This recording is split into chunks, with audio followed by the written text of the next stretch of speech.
it will be disappointingly easy. And maybe not particular. Oh, yeah, anyway, we'll discuss. Okay, so.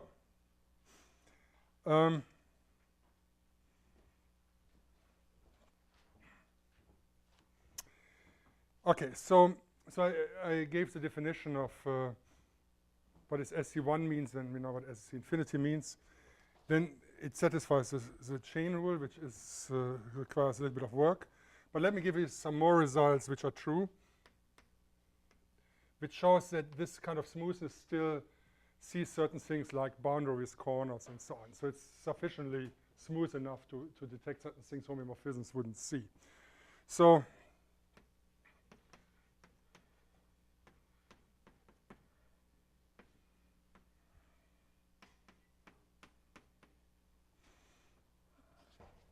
then assume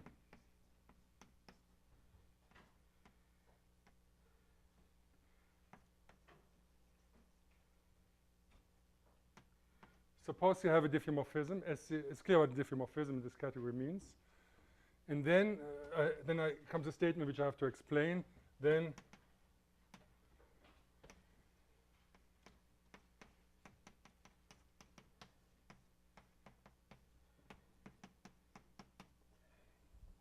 so let me explain what that means. So this is this partial quadrant, and we may assume that E is Rk plus a W, and C then is, if this is true, 0 infinity k plus W, and then dc of a point x here is the, so I can write a point now as, say, a point x as a comma W is the number of I, so that AI is 0. Yeah, so that's a degeneracy. DC is the number of vanishing coordinates in this picture. Now, so this for this particular example, of course, a linear map will preserve this number of vanishing coordinates. So this is a well-defined notion abstractly. Yeah, is it clear? So for this particular example here, that's the number of vanishing coordinates. If you have an abstract example, because it's isomorphic to this one, you verify easily that this is true. So that means if x, so degeneracy 1, so if we have this example here, then if you're lying here, the d is equal to 1. If you're lying here, d is equal to 2. And if you're lying here, d is equal to 0. And what it says, if you have a diffeomorphism in this category, it sees this. And here, this might be isomorphic to Rk plus W, and this may be isomorphic to Rl plus something. Yeah? So it's not the same K here.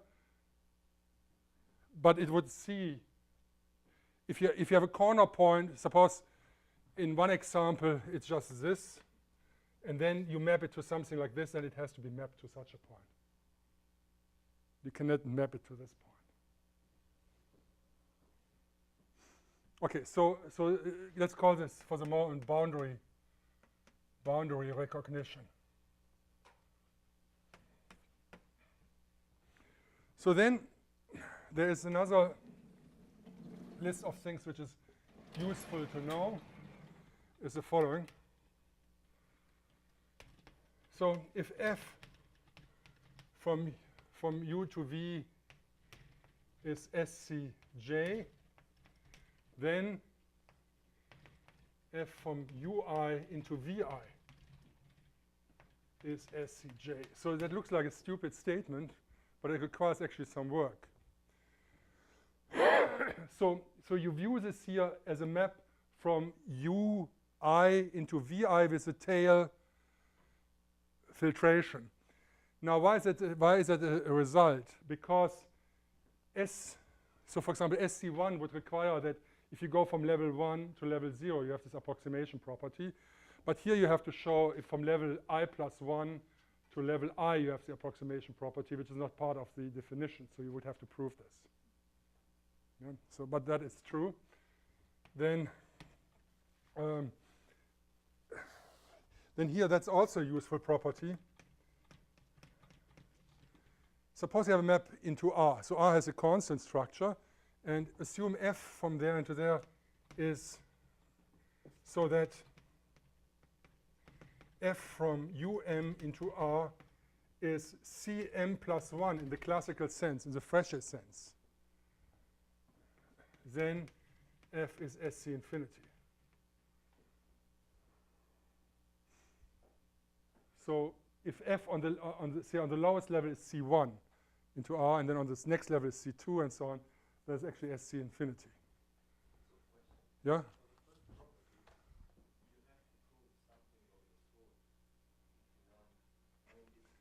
Yeah, I can tell you what you have to prove. You have to prove that f of x plus h minus f of x minus the f of x. H, the I level divided by the I plus 1 level goes to 0.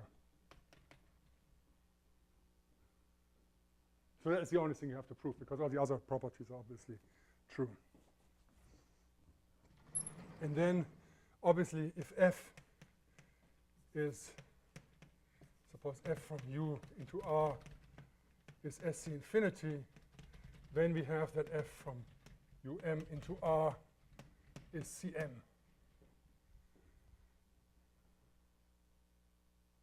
Yeah, on the lowest level it's continuous, then from the first level to R down is C1, and so on.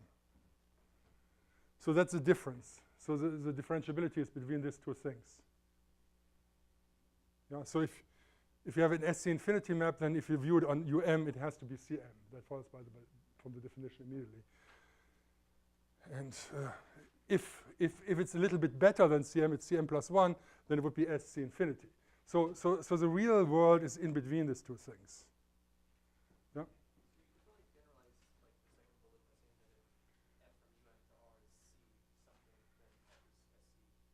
Yeah. So yes, right. So if you would start,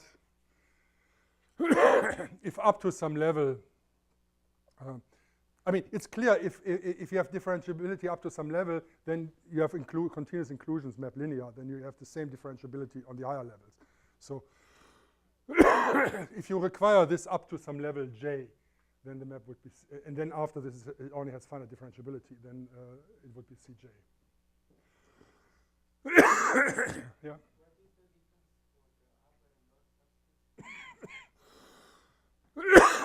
Sorry. So UM is the space U sub M with filtration UM plus I. So if I write at the point, I mean this with induced filtration.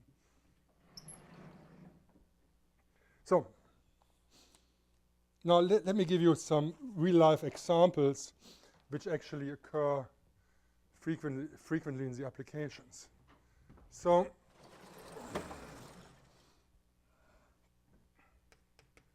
the first is the transversal constraint.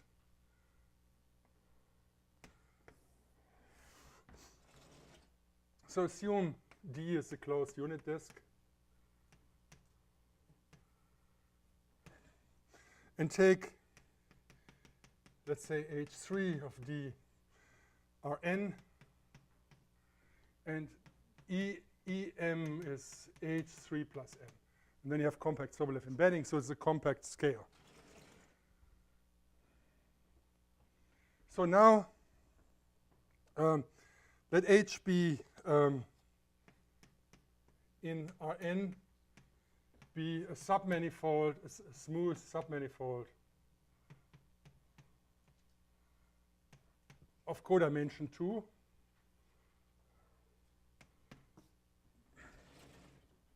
And then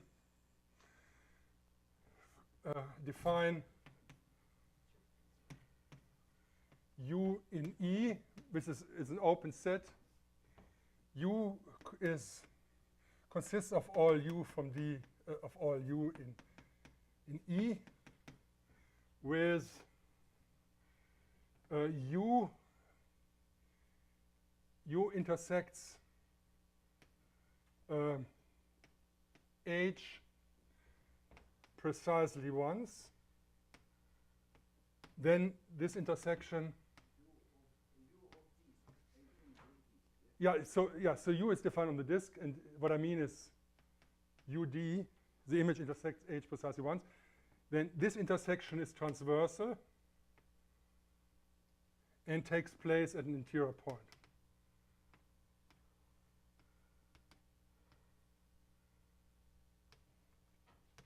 So by Sobolev embedding, H3 lies in C1. So that's an open condition. Yeah, so you look at all U's which intersect this constraint, but at an interior point, only once. So now,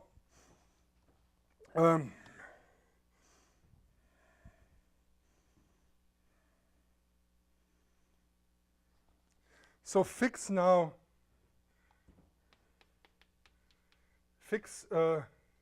1 I in D. And then for Z in D without 1 in I, there exists a unique biholomorphic transformation which has a property that, so Möbius transformation with a property that GC of I is I, C of 1 is 1, and it maps the point 0 to Z.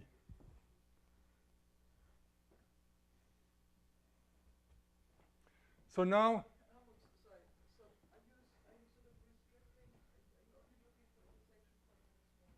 no. Take all maps which intersect H, but they only intersected once. All the maps which intersect, so that the image intersects H, but it only intersects it at one parameter value, and this is at the interior, and the intersection should be transversal. So we agree that when we're doing homomorphic curves, we might want to look at different maps. What means if you? And you might want to look at a disk that's nowhere injected. Well, you can always restrict it so small that it actually, the thing you're starting with is an embedding, and then you. Oh, this No. T is there. Oh, I see. So, It's more general. I mean, usually you need less than that, but it's just. so this D, I see. This D is not going to be the domain of a homomorphic disk. It's some very. Just D is just the main. Just look at maps from the disk into Rn. Okay. There's just nothing. Forget holomorphic anything. So now let's observe now that we have a map into D which associates to U the point of the parameter value of the intersection.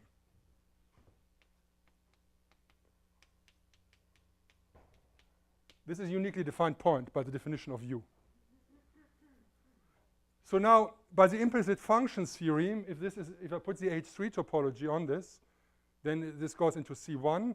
Then if I change U slightly, the point U will change C1, will be a C1 function.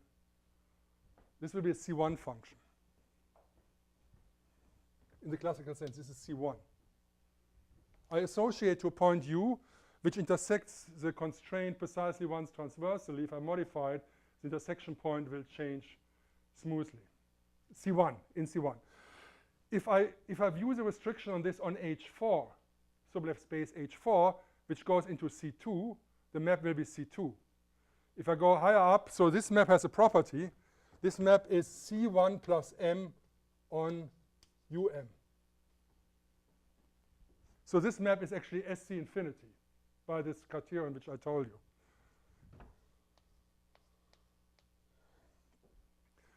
So the point of intersection of this thing is a SC infinity map. So now consider the following.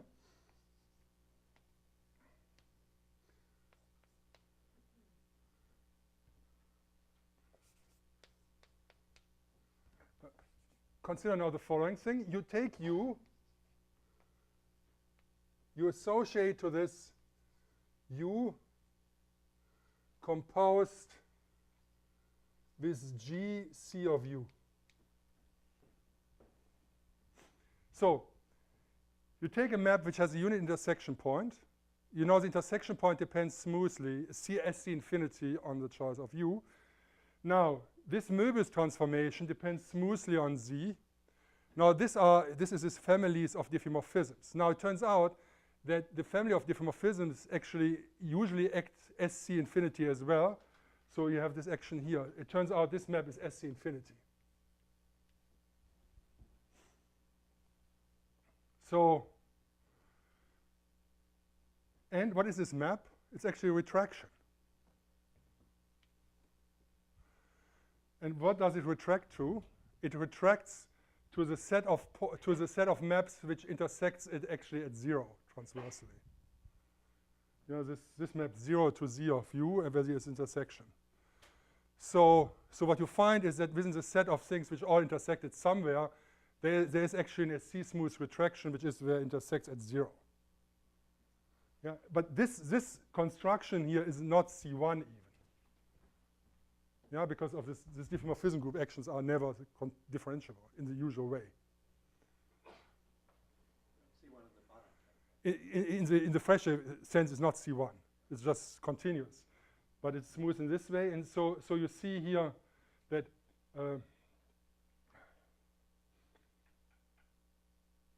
yeah, if you're already at 0, so G of 0 is actually the identity. So this thing here is actually a retract, an SC infinity retraction. It's not too exciting, actually. The image of this retraction is actually an SC infinity manifold still. You can locally model it on open subsets of Banach space with an SC structure. So in your definition of U, you're assuming the intersection is at the exterior point of D? Yeah, the intersection, there's only one intersection on the whole disk, but this intersection has to be at the interior, and it's transversal. Your G is not defined for any, only for those where the intersection is at 1 and I. Yeah, it's only defined on U, which are this one intersection that moves the intersection to the point 0. But I mean, if the intersection is 1 or I. No, it's assumed to be at the interior. In this, there is an intersection, is one intersection on the closed disk. This intersection turns out to be at the interior and is transversal. That is the definition of the set U. Because I have to insist that, well, I don't know how to formulate this otherwise. If I just say there's a unique transversal intersection, there might be plenty of non-transversal intersections. So there's only one intersection. This intersection is at the interior, and that's transversal. These are all maps which intersect the constraint at 0.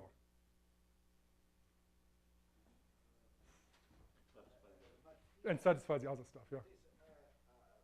R is, just a minute, it is sheet.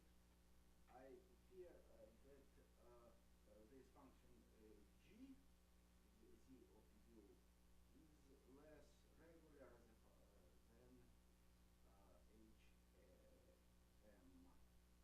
HM. G is, so it maps, now G is a smooth map, and it depends smoothly on Z, as long as I'm staying away from 1 and I.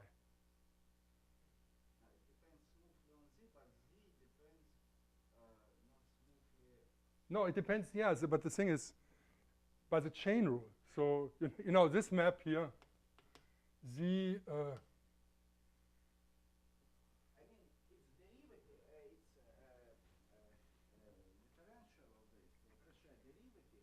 yes, but you should not think in terms of fresh different. Huh? It jumps down. No, of course. No, it's the same. Yeah, but I'm not saying it's C infinity. I'm saying it's SC infinity.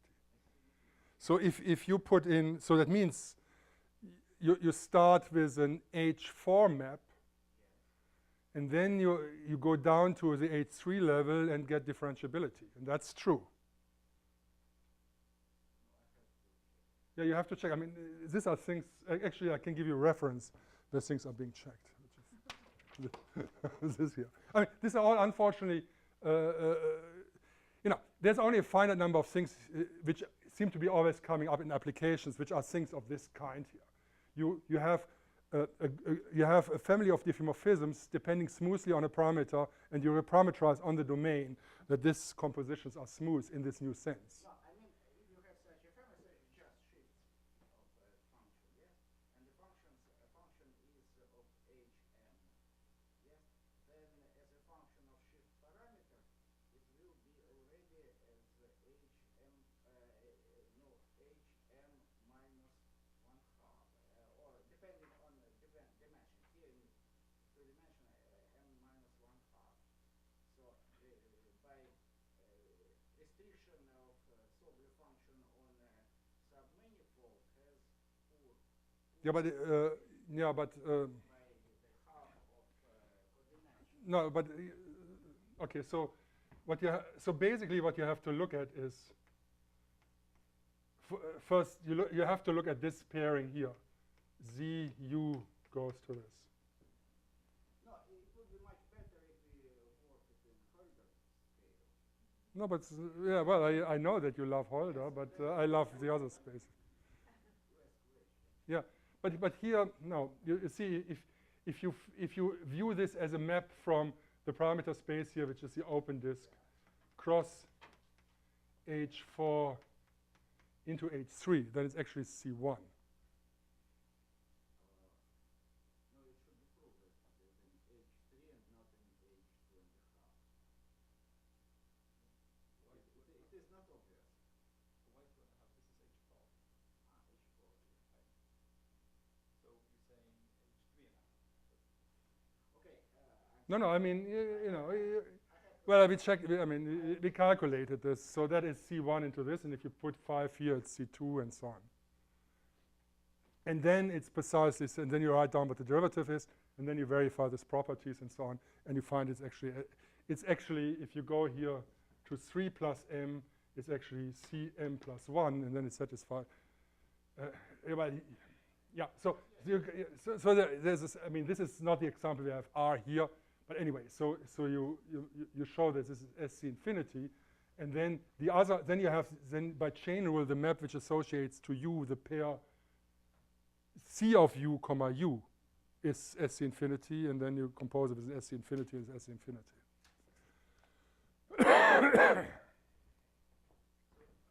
Yep.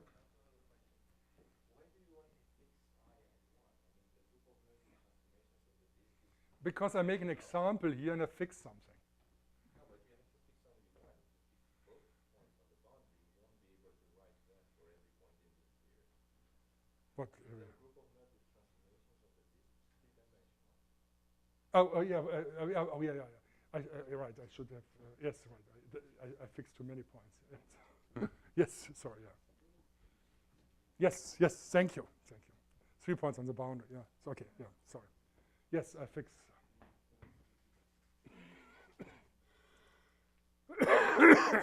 Okay. So thanks. Yeah. Okay. So that is one example.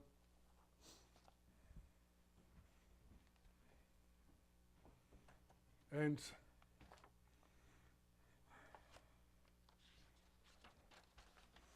now, while I'm cleaning the blackboard, you can think about the following.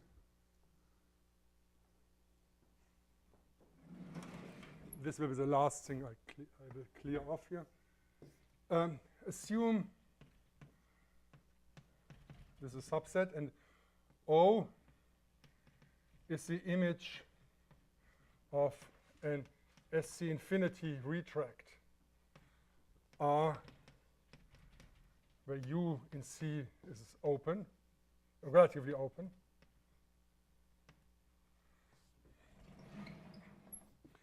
Assume it is also an SC infinity retract of S from V into V, where V also in C is open. So we have a set which is a smooth retract of two, which is the image of two different retractions. Then TR of TU equals TS of TV.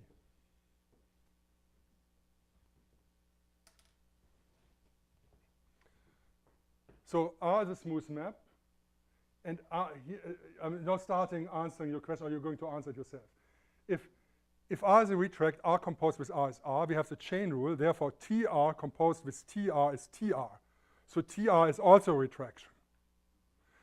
So what I'm saying now, if you have a subset of that thing here, which is a smooth retraction, then if you take two different retracts smoothly onto it, that the images under the tangent map of either spaces TU or TV that they defined is the same. So then there's an obvious definition for the tangent space of O. You just take this as a definition of the tangent space because it doesn't depend on the choices. So this means then you can define the tangent of a smooth retract in CE as TO, so you take this, then TC is clear, it's C1 plus E, and the other is E1 plus E here. So you get this tuple. So this of course is a tangent of C, and this is a tangent of E.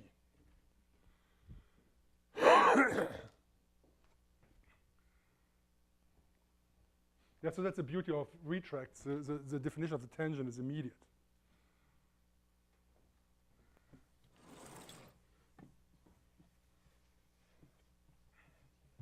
Of course, you have meanwhile noticed that the tangent space does not project down on the TU does not project down on U, but on U1.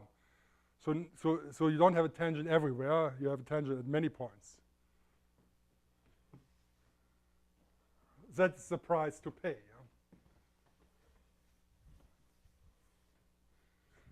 So now, what is the tangent space of the example before? I wrote down what R is. Now you compute what TR is, and then you write it down. And feed this in. So the tangent space obviously has a property that over the line it's one-dimensional. Over the half space it's two-dimensional, and it gives you a fixed embedding to how that thing is really embedded into the other stuff.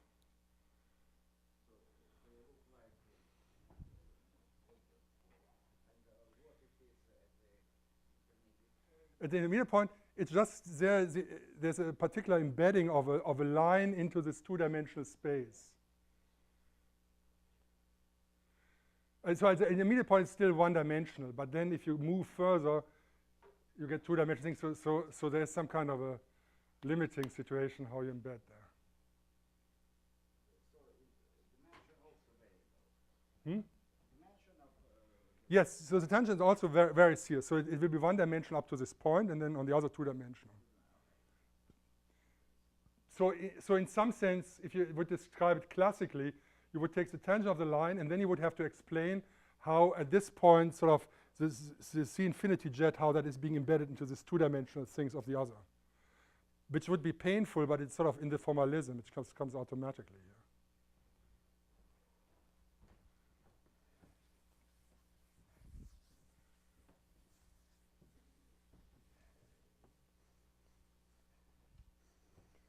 Okay, so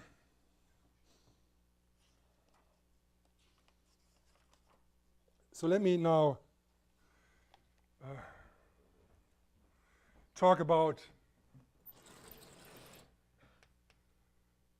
retractions, retracts, and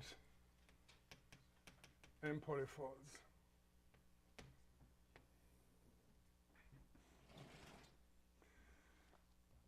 Okay, so of course I have defined it already, but let me define it again. So the basic definition is that they have U in C in E. So this is relatively open in this partial quadrant, so they always have the usual meaning here. And R from U to U is called SC smooth retraction if R is SC infinity and R composed with R is R. Then the image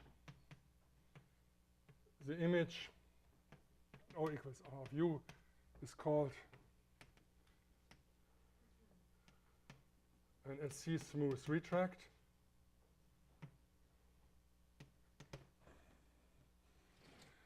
And we write OCE for this. So this is actually the retract. You have to keep track on with respect to what you retracted. A set O might not be a retract with respect to E, but only with respect to C. Yeah? So you have to keep track of this. So by this thing which I said here, which is not difficult to prove here, because if R and S go on the same set, retract on the same set, then of course S composed with R is R, because on the image of R, S doesn't do anything. You're on the same retract. So you play around with these things, and you figure out that that property has to be true. Can you read the second two lines of the box? Huh?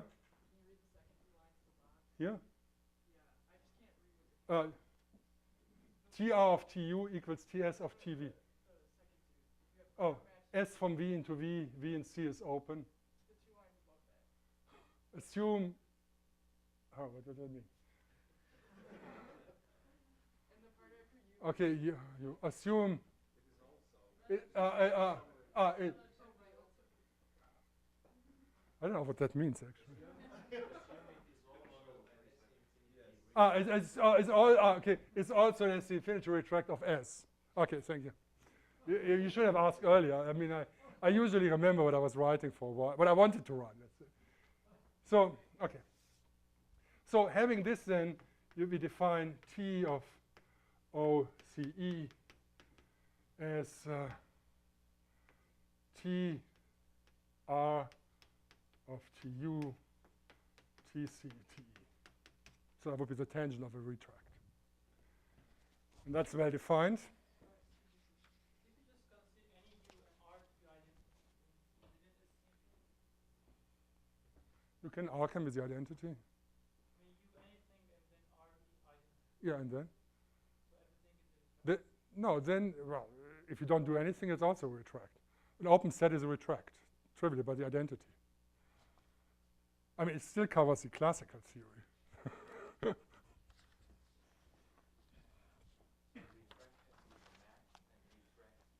Is the image, yeah. Hmm? So now, so what should be a smooth map? So let's make a definition about a smooth map between retracts.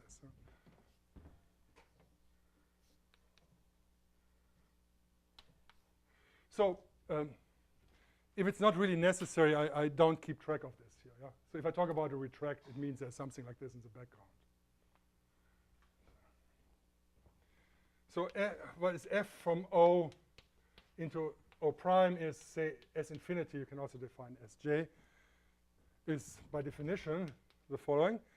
It just means that F composed with R, where R retracts onto this thing, from U into F, or into E prime, is Sc infinity.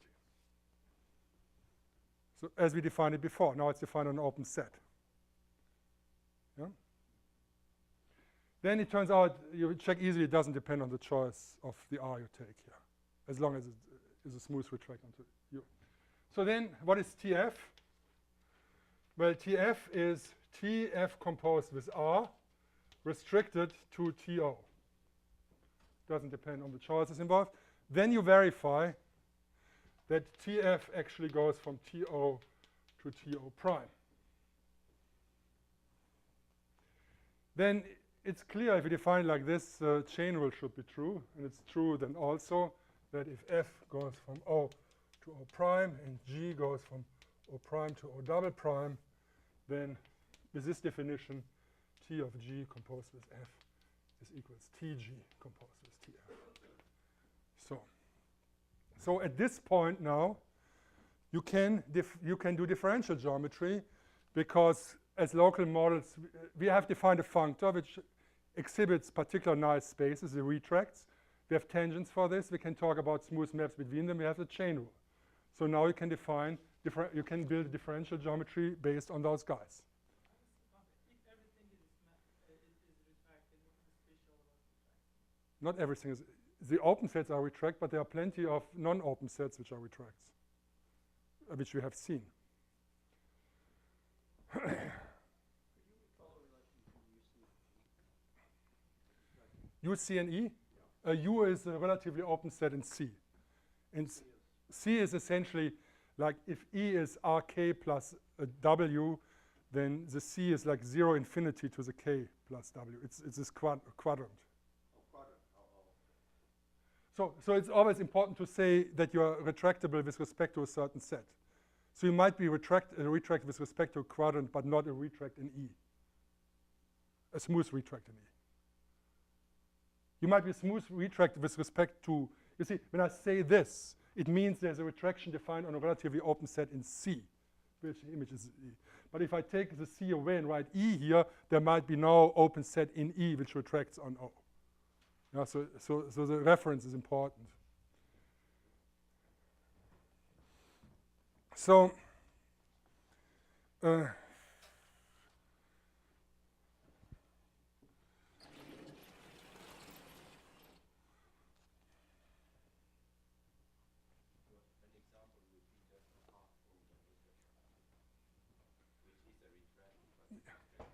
yes. Yes, even in finite dimensions. Yes, in finite dimensions, if I have, say, the halves possible in R2, and take this thing here, that will be a retract with respect to that half space. Obviously, I can retract like this, but I cannot retract it in the plane, because there's a theorem in the plane that any retract is actually a submanifold. It would be an open submanifold if I take an open subset. It would not produce something with boundary. Okay, so it's clear now what the definition of a manifold is in this category, and this we call M polyfold. Yeah? So M polyfold is just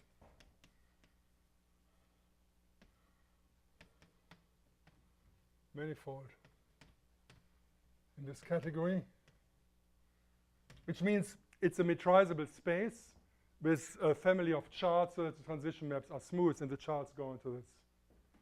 What's so funny? You can't read this? I was thinking of manifold. So it's X a metrizable space equipped with an equivalence class of SC infinity atlases. And SC infinity atlas A consists out of, well, you would have open sets. Maybe I'll take a different letter here. Let's say V open in X. Homeomorphism. It would go into O, C, E. And phi from V homeo. And if I look at two transition maps, there's the infinity. Yeah. They're between retractions, so it's well defined. That's as the infinity is. Now, M polyfolds contain Banach manifolds with the constant scale structure. Yes, so if you now take the constant structure E, that's the usual Banach manifold, but with some boundary behavior. You assume that the inverse to SC infinity is homeomorphism with SC infinity. There should be proof that inverse to SC infinity homeomorphism is. Yes, it has to be, of course, true for all possible things. So an SC infinity diffeomorphism is one, is SC smooth in one direction, is invertible, and the inverse also is SC infinity smooth. So you're looking for all possible combination of charts, and you require that there is infinity. So that's the definition of a manifold in this category. You ask the first space, a metrizable space. So then you can define tangent spaces. Of course, you cannot use these finite dimensional definitions with ideals and so on. So you just have to look at tangent space is an equivalence class of. Shall I really write this down? No. So it's an equivalence class of things where you take vectors in the image of the chart and so on. So then you want to, so now we know M polyfold. So what is the notion of a submanifold here? So let me first define the following number you can always define. So I define a map, dx, which goes from x into the integers. And it measures in some sense how complicated the neighborhood of a point looks like in an integer fashion. So for example, a polyfold blew up, I think. Oh, that's actually me here.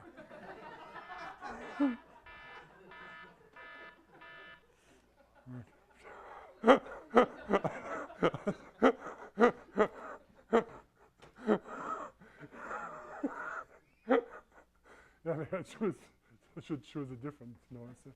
Okay. So an interior point should have some measurement like d equal to 0. An honest boundary point away from corners d equal 1, and so on. So now I have to. No, I don't think so. Well, maybe Siri is calling me. Yes. So do as follows. So you pick a point x, and then you pick your favorite chart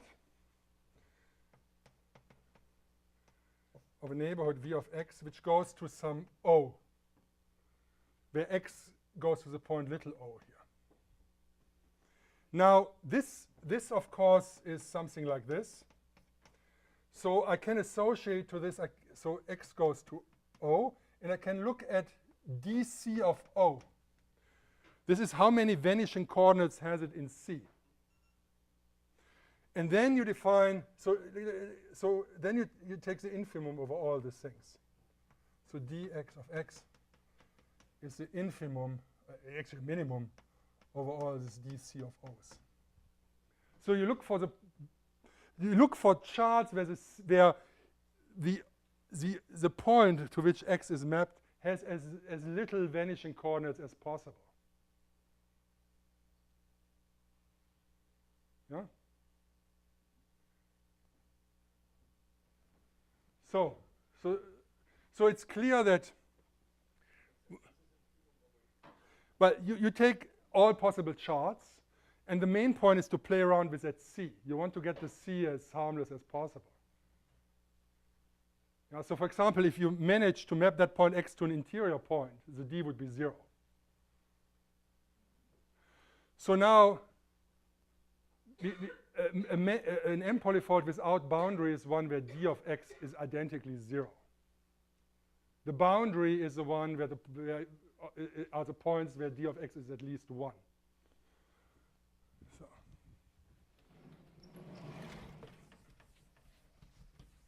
This is obviously an it's a diffeomorphism invariant, yeah? This function. If I map f to another point, obviously, then I get it as an associated chart by going backwards. So this number, if I have a local diffeomorphism to something else, the D of x is being preserved by definition.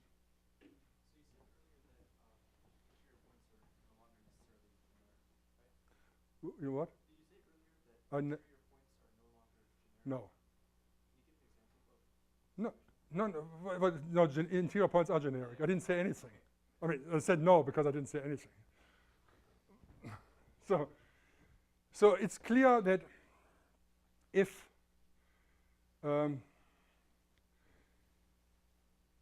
so if you have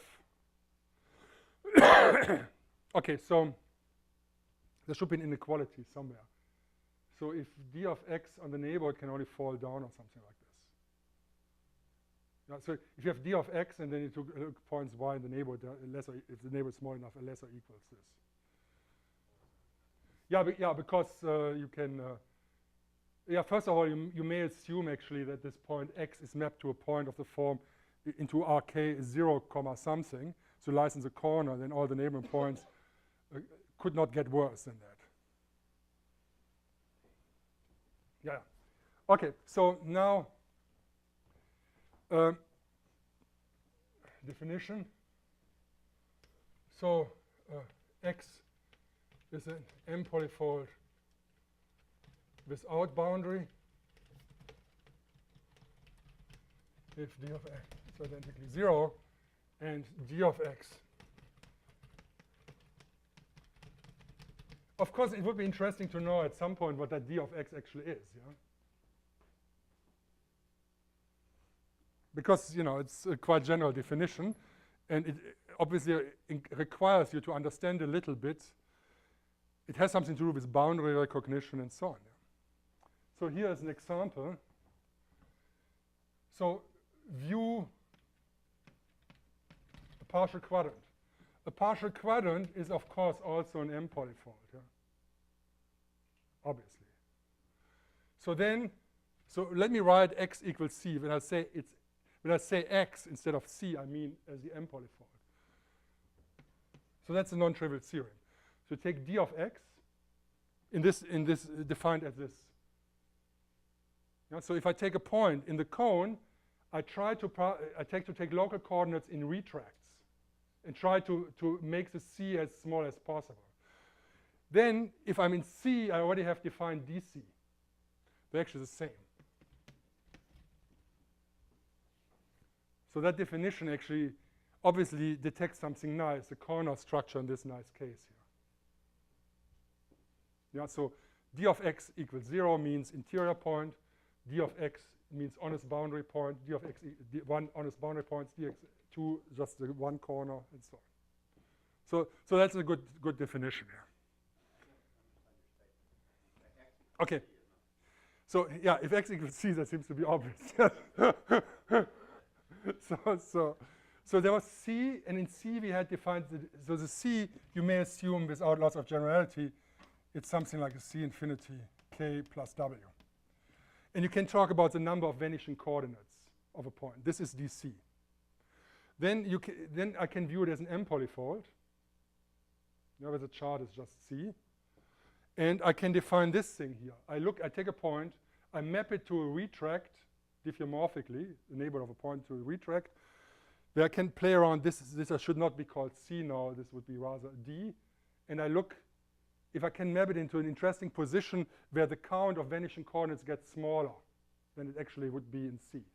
The claim is you can't do that. So this here is just looking at the number of vanishing coordinates in C. This is obtained by mapping it into other retracts lying in other partial quadrants and trying to get the number of coordinates which vanish as down as possible. The claim is you can't get them down. So it's a non-trivial result. So I'm just saying here, when I write x, I mean the M polyfold in C, just saying. So that means, so in general, the boundary doesn't have a lot of good structure, but sometimes it does, but you need to know that it's built on particular retracts.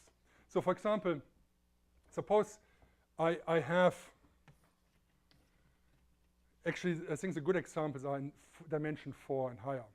So think of this as being in 4 space. Then if I have a submanifold in the whole thing, and I only take the part in the quadrant, then what can happen is you can get this following space here. You can get, if it lies in a stupid position, so suppose you look at a 3-dimensional submanifold, and it lies in this 4-dimensional space, and it hits this thing in a stupid way. You can't do it in lower dimensions. Then you could get space which looks like the pyramid. So then, in this case, interior point D would be 0. Here D is 3, and here D is 4 at that corner.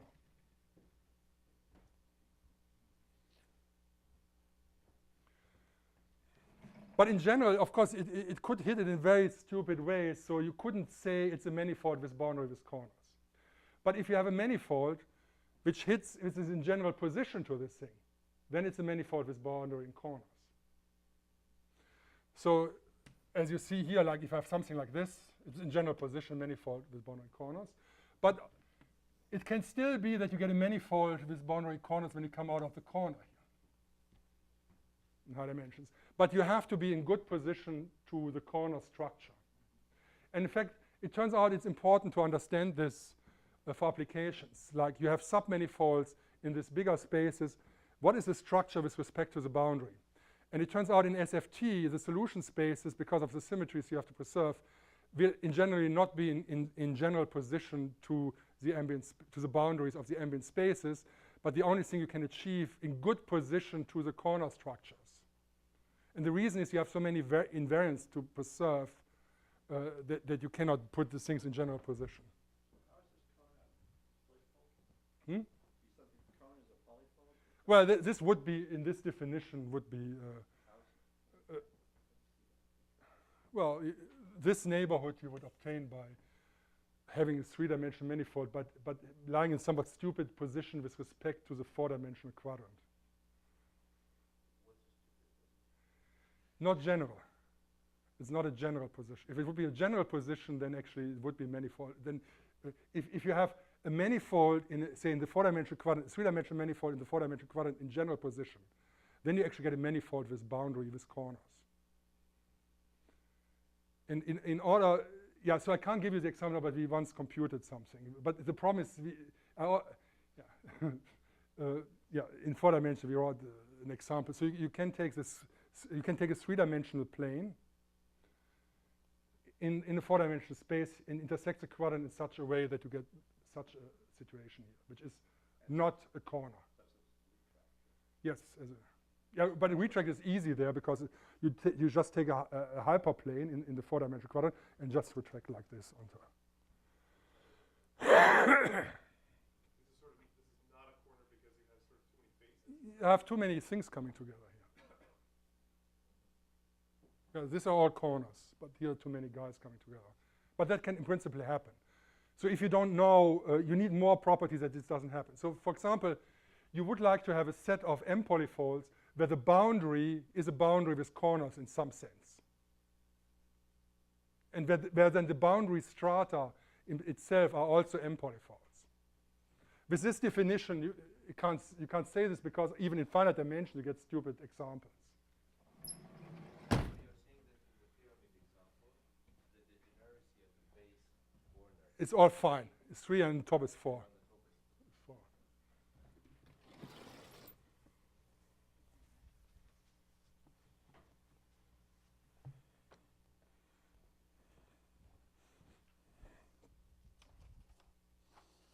So now, so what is a, so let's first define what is a subpolyfold.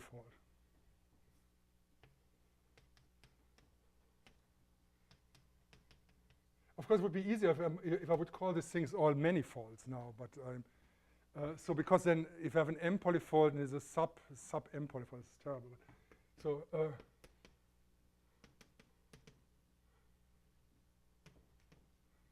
of X is a subset such that for every A in A, there exists an open neighborhood U of A and an S infinity retraction R from U into U, with R of U is U intersected with A. So sub-M polyfolds are just local retractions in the surrounding space.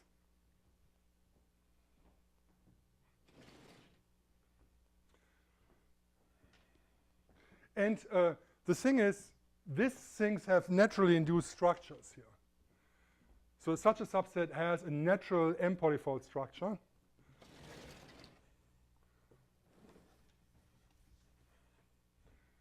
Then the result, lemma about this is, then A has a natural M polyfold structure.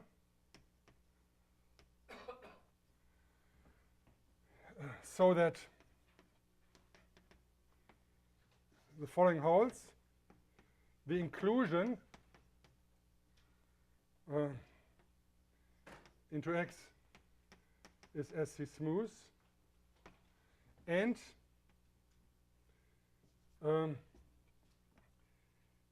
for every point A in A, there exists a retraction so that I inverse composed with R, which goes from U into A, is SC infinity. So the inverse map is a restriction of a smooth map. In fact, you can take the same retractions which I took here. Yeah? So there's a smooth structure on this, so that inclusion is smooth, but of course then the structure could be defined, but the inverse map is a restriction of a smooth map into A.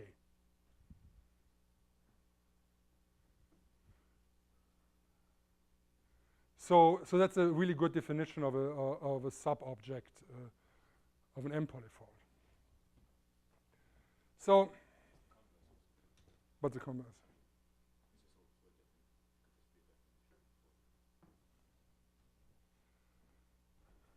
Well, if it's a restriction of a smooth map, it might not be the restriction of a retract. I don't know. But it looks to me that now, since we define a world where everything is a retraction, then sub-objects should be local retractions in the other one. It's also clear that since X looks locally like a retraction, so you have a diffeomorphism to a retraction, then you pull back that retraction, you get a retraction on the retraction in the other, and then if you compose, but it lies a retraction on the retraction, and there was a retraction onto that thing. So obviously then itself, this composition of the two things is a retraction. So that is how you construct a smooth structure. So. Is there a notion of polyfolds about the amplitude? Yes. Yes, there would be more the orbifold type of spaces. There's a notion of orbifold in this category. You're not going to tell us. I'm going. Yeah, more than you want to know, actually.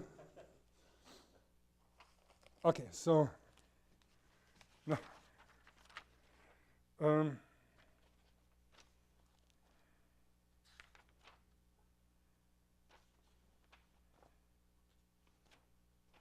So now,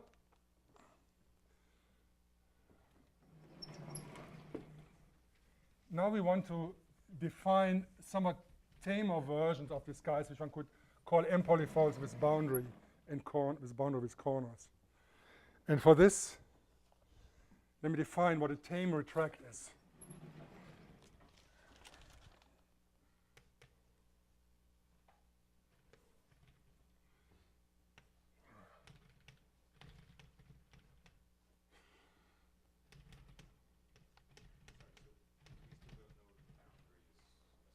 No, in general, in general, I doubt this.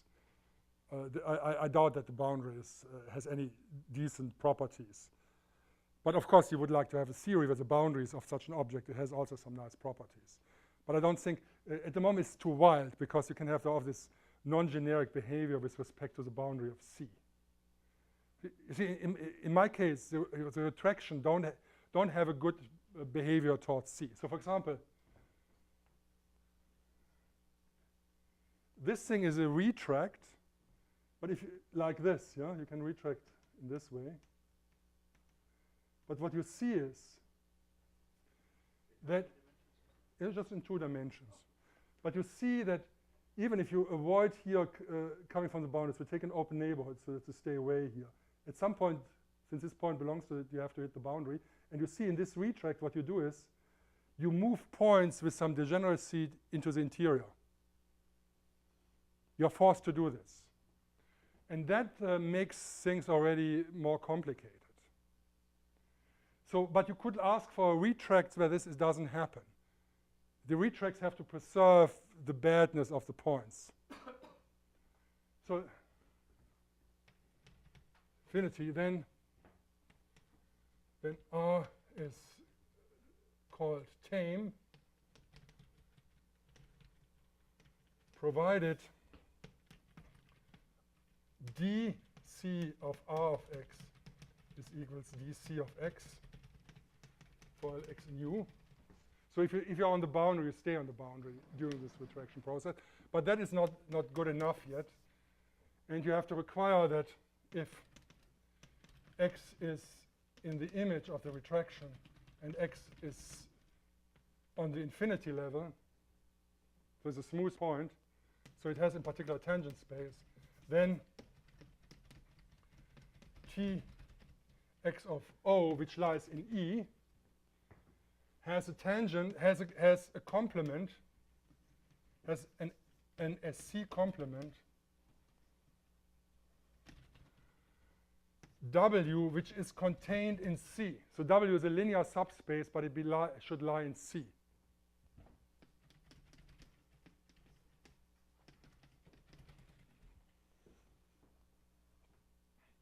So this is some kind of a general position. So in some sense, this R lies in general position to the boundary.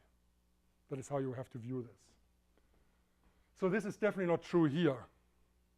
So this then also, let me tell you, in finite dimensions, this condition is implied by that condition. So in finite dimensions, this is empty. This is implied by this. But it looks to me that in infinite dimension it's not implied, but I don't know. So here's an open question.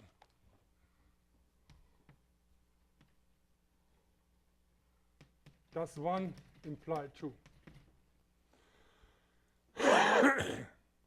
I doubt it.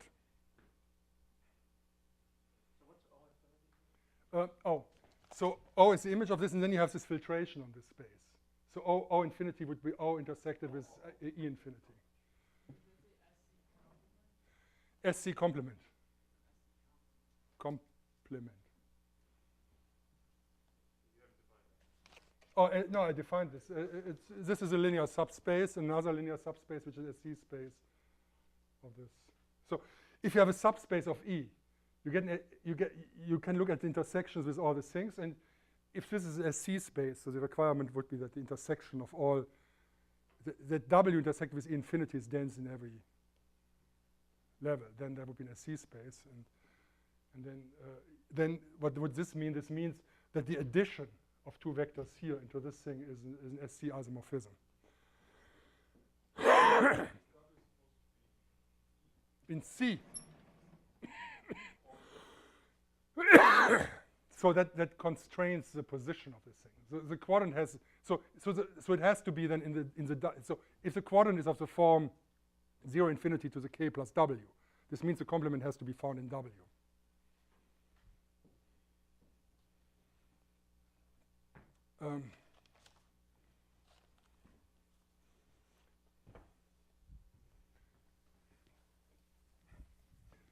So that is, it tells you a little bit how, for example, the kernel lies of the, if you look, so what is the tangent space of this point?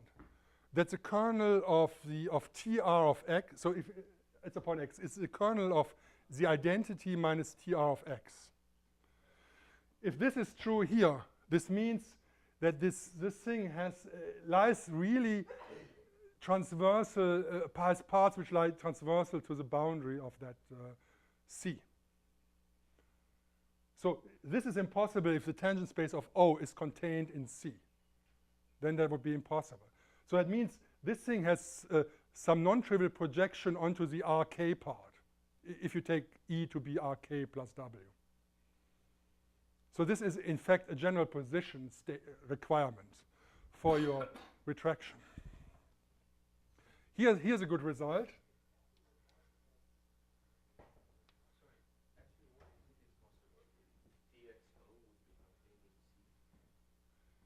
Because if the complement then is also contained in C, then the direct sum would be contained in C, but it could never be E.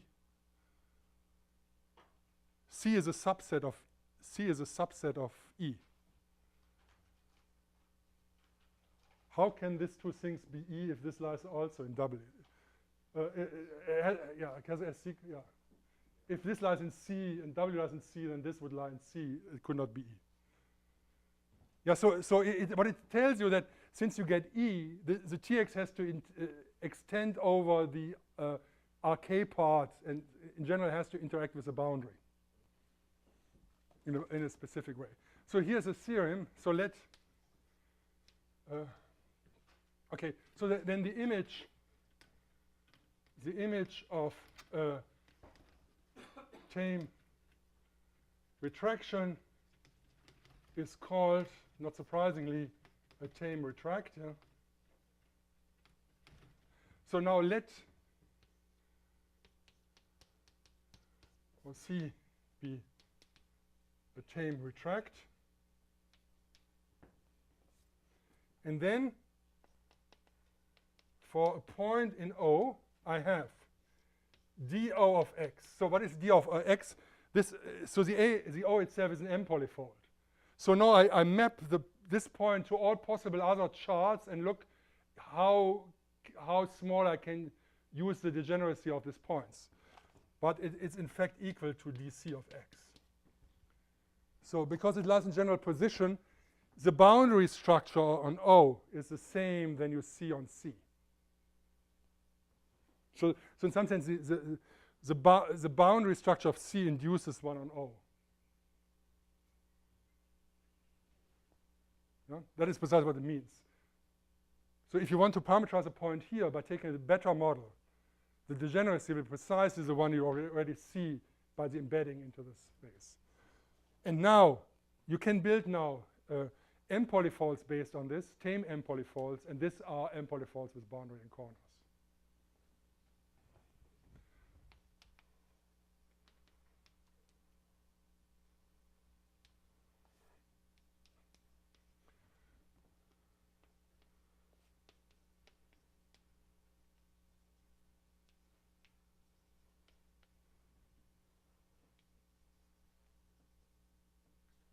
So these are the objects which one will use for SFT and so on, among other things. So if you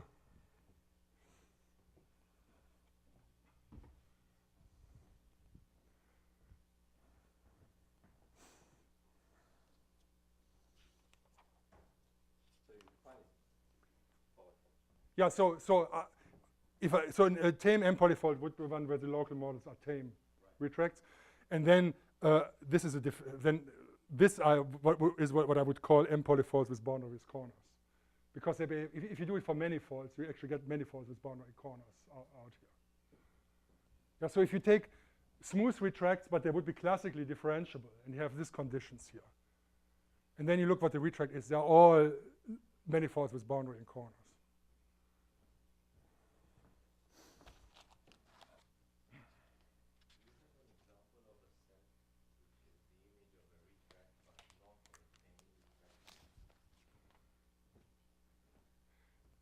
The image of this cylinder, this pyramid would not be tame because of the top corner. If it would be tame there, the degeneracy would be 3. Huh? No, he asked me, I said what?